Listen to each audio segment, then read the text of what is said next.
Ouais, retard, oui, il y en a. Et ils ont écrit, c'est vrai qu'ils sont passés par des voies qu'ils ont choisies eux-mêmes, mais la lettre m'est parvenue ce matin au bureau. La lettre m'est parvenue, moi, au bureau, mais des échos, j'entendais dire qu'ils avaient déjà initié quelque chose dans ce sens, parce que j'ai eu des appels de personnes bien identifiables, pas des appels anonymes, non. Mais j'essayais d'expliquer à chaque fois pourquoi il y a eu ce retard, parce que tout le monde était témoin de ce qui s'est passé par rapport à la guerre ici chez nous, par rapport à la psychose qui a conduit même certaines banques à fermer catégoriquement. Et même nous qui avions d'autres projets, pas seulement celui de paix des enseignants, nous étions bloqués. Et alors, pendant cette période-là, il y avait vraiment tout un doute, il y avait des réticences, même au niveau des banques d'ouvriers, il y avait carence d'argent. Et donc, comme j'ai dit que nous sommes des facilitateurs, il n'y avait pas de contact direct entre nos banques locales et la Banque centrale, parce qu'on ne savait pas ce qui pouvait arriver d'un moment à l'autre avec la montée des attaques et la montée de la guerre, non seulement avec la prise de Goma et après la prise de Bukavu, et à côté de nous la prise de Kamanyola par le groupe rebelle. Donc tout ça a occasionné qu'il y ait une perturbation réelle au niveau de la paix.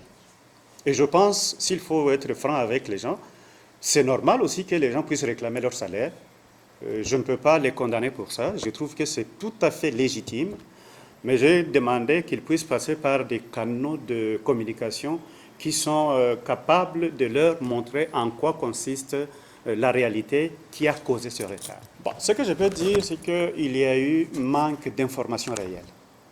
Parce que dans la lettre, je peux dire, malgré tout ce qu'il y a comme difficulté au niveau des enseignants, comme je l'ai dit, je le répète, c'est légitime, il y a parfois des informations qui recueillent, mais qui ne transmettent pas la réalité qu'il y a. Affirmer gratuitement que nous avions déjà l'argent et que ça se trouvait dans notre compte, ce n'est pas vrai. À un moment, nous sommes entrés en contact avec les amis à Kinshasa, on demandait à chaque fois. Pas plus tard que ce matin, nous sommes encore passés vérifier au niveau de la TMB. Est-ce que l'argent est déjà arrivé chez nous? Non. Mais ce que les amis ne comprennent pas, et je comprends qu'il y a des personnes qui ont des contacts à Kinshasa, qui peuvent leur dire l'argent est déjà versé à tel niveau. Cela peut être vrai.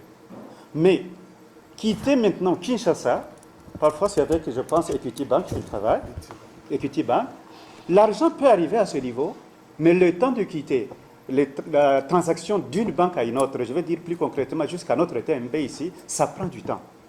Et c'est pour ça que je disais aux autres, quand ils me demandaient, est-ce que vous pouvez nous donner une garantie qu'à telle période, l'argent sera déjà là? J'ai dit, je ne suis pas vraiment dans le sillage des banques pour savoir combien de temps cela va prendre pour que ça quitte l'Equity pour arriver à TMB. Mais je vous garantis que aussitôt que l'argent est versé et qu'au niveau de TMB, on nous dit l'argent est là, nous vous ferons signe comme on a toujours fait. Mais peut-être ils sont arrivés à croire que l'argent était déposé chez nous et que par mauvaise foi, nous ne voulions pas payer. Et là, je tiens à préciser devant la presse que cela n'est pas vrai. L'argent n'était pas encore arrivé à notre compte. Et nous étions toujours en contact avec les amis à Kinshasa demandant où est-ce que vous en êtes. Parce que nous-mêmes ici, nous devons répondre à nos amis qui sont dans le besoin réel. Voilà ce que je voulais dire. Moi, je dirais que ce qui bloque, c'est la transaction entre les banques. C'est ça qu'on peut dire. Parce que le gouvernement, à un moment donné, il peut transférer l'argent. Mais maintenant, eux aussi se disent comment ça va se passer pour que ça arrive aux bénéficiaires à tel niveau. Alors, supposons aussi que cela arrive, parce que ce n'était pas encore arrivé dans notre banque. Il faut aussi des opérations pour que la banque elle-même nous serve. Alors, on parle des enseignants. Je vois qu'ils ont parlé des enseignants Ouvira, enseignants Fizi. Je suis d'accord avec eux. Mais nous prenons en charge tous les diocèses d'Ouvira. Donc parfois, nous mettons une synergie pour que quand l'argent arrive à Bukavu, l'argent arrive à Ouvira, nous puissions déclencher aussi la paye pour éviter aussi des grognes. Parce que nous, si je dois payer à Ouvira, et que Mwenga m'appelle pourquoi moi je ne suis pas payé, parce que l'argent est arrivé à Bukavu, cela nous cause des misères. Parce que l'argent qui arrive à Bukavu arrive dans une zone contrôlée par une autre entité. L'argent qui arrive à Ouvira, c'est du côté gouvernemental où nous sommes. Donc ça fait que on est en train de voir comment harmoniser les deux. On était en train de voir comment harmoniser, sitôt que l'argent était arrivé. Mais ce que je dois retenir et leur dire, à travers vous, l'argent n'était pas encore arrivé chez nous. Tout ce qu'on faisait, c'était juste des modalités de paiement au moment où l'argent arriverait dans nos comptes. Voilà ce que je dis. Donc, dire qu'on incrimine le gouvernement tout de suite, non. Au début, oui, parce que le gouvernement ne savait pas avec exactitude est-ce que cet argent arrive au moment où la partie est encore en sécurité, ou l'argent arrive au moment où peut-être Uvira est déjà pris par l'entité rebelle. La situation, c'était que nous-mêmes, nous étions réalistes de ce qui se passait sur le terrain. Bon, et là aussi, nous sommes en train de... On y travaille encore. Parce que même les modalités que nous prenons, parce que je ne donne pas tout ça, qu'est-ce que le mécanisme on va faire pour que les gens aient leur argent. Avec ce qui est arrivé dans la plaine de la Ruzizi, par exemple, hein, on essaie de voir avec PPL, la personne vient, on ravit, on tue même la personne. La protection de ces enseignants nous tient à cœur aussi. C'est que nous avons aussi parlé avec les responsables pour montrer à quel niveau nous sommes. Parce que même eux nous demandent, où est-ce que vous en êtes avec la sécurité? Je viens de vous présenter celui qui est chargé de notre sécurité et puis suivi ici. Nous faisons tout pour savoir ce qui se passe dans nos entités où nous intervenons. Donc nous avons pris les mesures réelles pour montrer que les enseignants étaient vraiment dans le besoin, mais que le gouvernement aussi pouvait nous faire confiance lorsque nous disions qu'il y a sécurité, qu'il peut nous envoyer l'argent.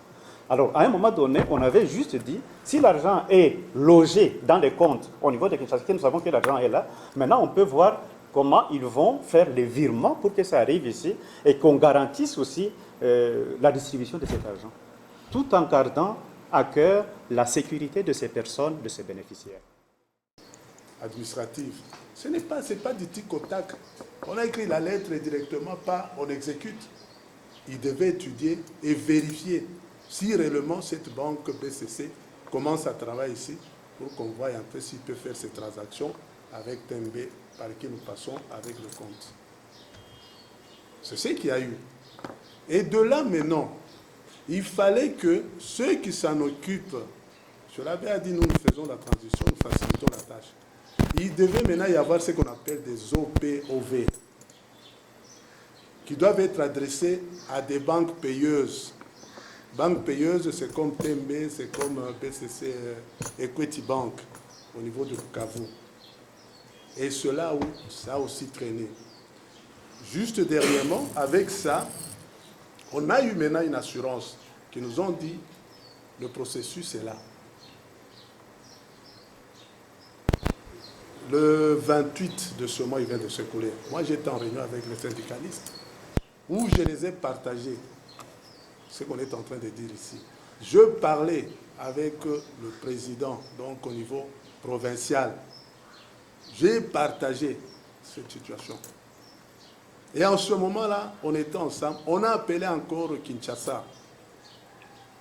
Faites vite, aidez-nous avec cette situation. Les enseignants sont dans une situation de vulnérabilité qui ne peuvent pas tenir. Ils menacent même pour des grèves, ou soit les rumeurs. Mais nous vivons le concret. Je vous dis, le concret pour nous, c'est quoi? Que l'argent soit dans notre compte. Il y a même ceux qui ont dit, qui ont confirmé, affirmé ici, que non, vous avez déjà l'argent. Pourquoi ne pas se réunir à nous pour que nous allions à notre banque, puisqu'avec notre présence, on pouvait se présenter au niveau de la banque et vérifier ensemble, avec eux, ensemble. Le compte. Voilà le compte, notre compte. Ça se fait. C'est qu'ils étaient dans la légitimité de pouvoir demander quelque chose, mais pas avec des menaces. Parce qu'avec les menaces, ils ont amené des arguments, malheureusement, qui n'étaient pas fondés. Parce que j'ai dévoiement la lettre et quand ils disent « Nous avons des preuves que l'argent est déjà dans votre compte », ça n'était pas fondé. Alors, ces preuves-là, c'est pour leur dire peut-être que vous auriez eu des mauvaises informations, mais la vraie information est que nous restons attachés au travail noble qui nous est demandé et que nous allons continuer à vous servir tel que nous le faisions, mais dans les cas où nous vous présentons l'information, mais alors la vraie. Alors, quand vous écrivez avec des arguments, naturellement, qui ne sont pas vrais, ça fait que vous nous lancez une idée selon laquelle nous avons volé votre argent, ce qui n'est pas le cas. Parce que la phrase, je peux citer, hein, malheureusement, vous continuez, ça c'est une affirmation, à garder les 10 salaires dans vos comptes comme si rien n'était pour des fins dont vous et vous seuls connaissez. Ça, c'est des accusations. Je leur demande de ne pas nous lancer des accusations sans avoir des preuves réelles. L'argent des enseignants n'a jamais servi, jamais alors dans cette Caritas pour autre chose que pour l'enseignant. Et on ne peut pas se permettre d'aller prendre cet argent pour aller combler un autre trou que nous avons dans la maison. Et là, je les garantis, sur l'honneur de notre maison, ça ne s'est jamais fait. Soyez rassurés que nous sommes en contact avec les autorités compétentes pour vous donner la garantie et les services que vous attendez de nous. Mais loin de nous l'idée d'aller escroquer votre argent. C'est ça le message que je donne aux enseignants.